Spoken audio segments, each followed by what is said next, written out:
I'm doing. Today we are looking at a cyclist body, and with me I have my student, Justin calves. He is also an SA Champs triathlete. He's actually just come back from SA Champs. So we're going to look at his body from a cyclist perspective and how we can use yoga to open his body up. So to start, he's going to come to stand towards the top of his mat. He's going to take his hands, interlace all 10 fingers behind him. See if he can squeeze the heels of the hands together. Lift his sternum, so he's stretching out the front line, so countering all the rounding of the bicep. Find internal rotation of the inner thighs and just lift the chest. Keep the neck long, so you're not peeling the ears back. The neck's actually long, so lift the sternum. So we're stretching out these pectoral muscles. So he'll stay for one more breath, lift it one more time. Then his exhale, he'll split his hands, hinge forward, and slide the hands on the back of the hamstrings and the calves, massaging out those muscles. He will bend his knees a lot. Tight hamstrings, don't worry about perfect yogic alignment. He'll bend his knees a lot and lengthen his spine forward. From here, he'll walk his hands forward and we'll come to a downward facing dog, placing the hands on blocks. So what we want to do here is the same as with runners, is we want to stretch out the calves. So we get a little bit more height underneath the hands. He will shorten his dog with his feet a little forward. And then see if he can press his heels towards the ground here. Is that okay? You're still sliding? Okay. From here, you're going to move into a low lunge. So he's going to step his right foot between his hands. Lower his left knee to the mat. So we want to get the knee not to overshoot the foot, and he'll walk the foot forward a little bit more. Okay, so we're going to get into the left psoas, the left quadricep. He'll draw his hips forward and lift the chest. Now you can see with Justin's body, if he places his hands down on the ground, see he'll probably lift his blocks up, giving him a little bit more space. And with each exhale, he's going to draw the hips forward and soften into the shin. He'll stay for one more breath. From here, he's going to move into an Adho Padangusthasana, half split pose. So he's going to start to straighten that right leg, draw the hips back. He's going to take his blocks with him. There we go. Because I think if I try to make it fold, he would probably throw that block back. But now he's going to flex his foot, so we're going into that right hamstring. Long straight spine. The moment we round, we use the integrity of the stretch into that hamstring, and we start moving into the back. There we go, perfect. Now hamstrings are made up of 3 separate muscles. We're going to isolate the inner hamstring by rotating these right toes out 45 degrees. You okay? This is very serious. There we go. Rotate those toes out, stay for one more breath. Then bring the back of the foot back through center, bend the knee again, come back to a low lunge, draw the hips forward. Place the blocks down, tuck the left toes, tuck. Then he's going to float the right foot back to a 3-legged dog. Open into that hip, so we're going to stack the right hip on top of the left. There we go. See if we can lower the right shoulder down, giving a deeper stretch into the obliques and the psoas. From here, you can move to a half pigeon, so the right knee outside of right wrist. Right knee outside right wrist, half pigeon. No, that's a foot. Right knee. Knee outside. Knee outside wrist. There we go. And because of his tight hips, he's going to bring the right heel closer towards his left groin. There we go. We're going to take a block and give Justin some support. So we're going to pop a block underneath his hips, and then he's going to sit down. There we go. Before he goes anywhere, he's going to lift, he's going to deep stretch with his left psoas. And then he's going to hinge and fold forward. I'm going to give Justin a block. You can use a pillow, rolled up blanket underneath his chest, and he's going to soften into here. And you can stay here for any amount of time, 5 breaths, 10 breaths. Such a great stretch into that outer right gluteus maximus. He'll stay for one more. Then Justin's going to walk his hands back underneath his shoulders. Tuck the left toes. And step the right foot to meet the left. Find downward facing dog. It's that short dog again, pressing the heels down, stretching into the calves. We'll take this to the other side. So we'll step his left foot between his hands. Between his hands.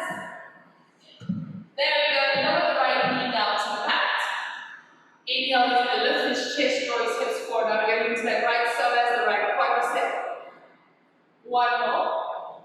Moving into an Adho Padangusthasana. So take the blocks back with you as he straightens up the left leg. Once again, notice how Justin stays quite high. He's not lowering his butt to his heel. There's no point in doing that at all. See if you can flex your foot. There we go. If you want a deeper stretch, you'll slide the left foot forward. However, I don't know if that's physically possible for you today. Okay. Now we're going to get into that left inner body or that left inner hamstring by rotating those left toes out 45 degrees. See how he's maintaining the integrity of his spine by lifting his chest. Clearly just in case he's teaching my classes. He'll stay for one more. And then bring those toes back through center. Bend the left knee and walk his blocks forward. Tuck the right toes. Float the left leg back. He's moving into a three-legged dog just to give this left side a bit of a break. Open the hip, bend the knee. Now his exhale breath is moving to a half pitch of the left knee outside the left wrist. There we go. Top of the right foot to the mat. I'm going to give him a block. He's going to lift his chest to start. And then he's going to hinge at the hips and fold forward. You can use any props you have around your house, books, blankets, pillows, even your dog. Dogs really like to stuff, but just a little bit.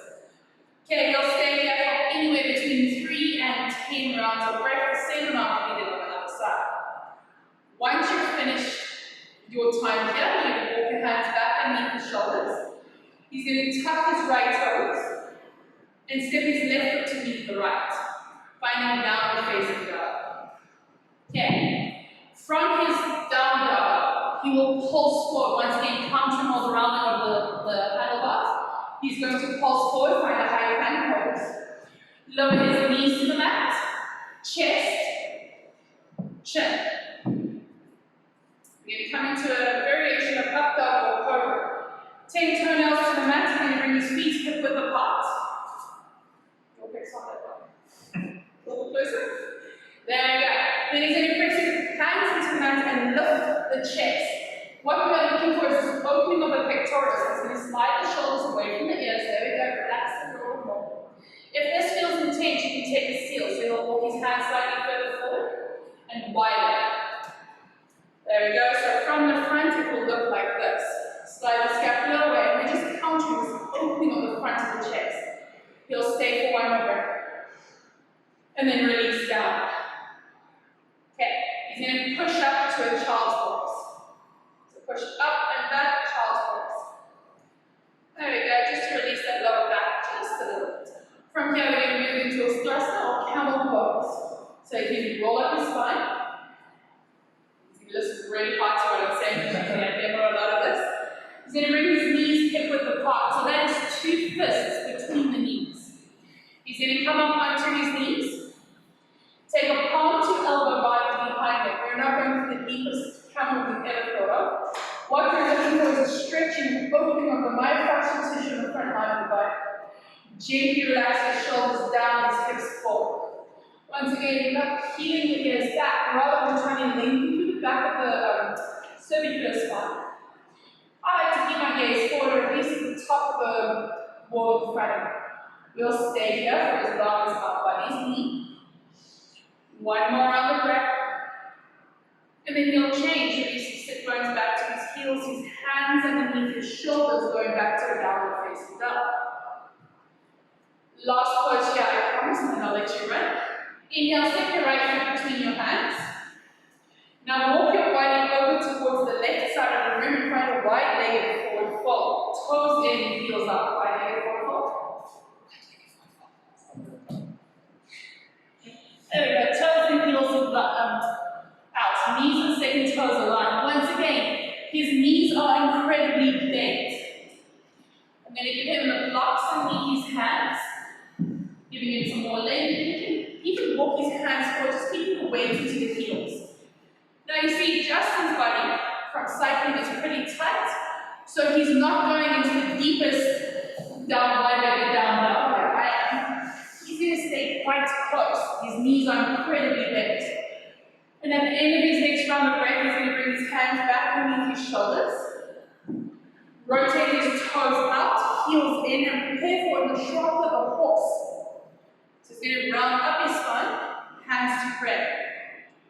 There we go. Be mindful that the knees and second toes align, tilt the pelvis forward. Beautiful horse. And he's going to breathe.